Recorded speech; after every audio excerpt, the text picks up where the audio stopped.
Welcome back to Strategy Decode. Today we're exploring a bold move in pharma history. When faced with a massive drug shortage, Novo Nordisk didn't just look for better science. They decided to own the actual factories. Join us as we decode how this company turned a supply crisis into a massive industrial fortress. For decades, pharma operated on a simple model: research, get approved, and outsource production to contract manufacturers. This kept spending light, but when GLP-1 demand exploded, this model hit a wall. Demand outpaced forecasts by nearly 10 times, and the rental model simply couldn't keep up with the global need.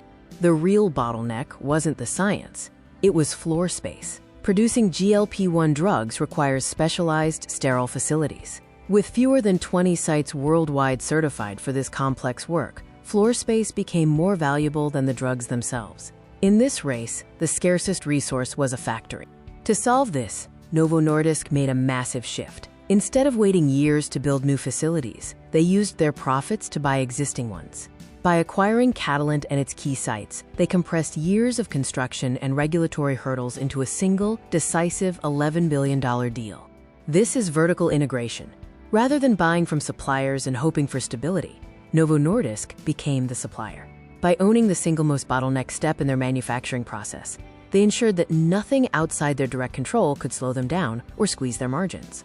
This strategy had a ruthless advantage. By buying facilities that previously served the whole industry, Novo Nordisk simultaneously secured their own supply and removed massive capacity from their rivals. Now, competitors like Eli Lilly have fewer options available for manufacturing their own competing products at scale. This approach mirrors Apple's playbook in electronics. By locking in production capacity years ahead of time, they leave competitors scrambling for whatever is left over. Even with great science, a company needs a place to produce at volume, and increasingly, Novo owns the runway. The payoff? Reliable supply, reduced dependence on third parties, and the speed to scale production 2 to 3 times faster than before. These aren't temporary assets. They are a long-term moat built of steel and strict, hard-to-replicate standards.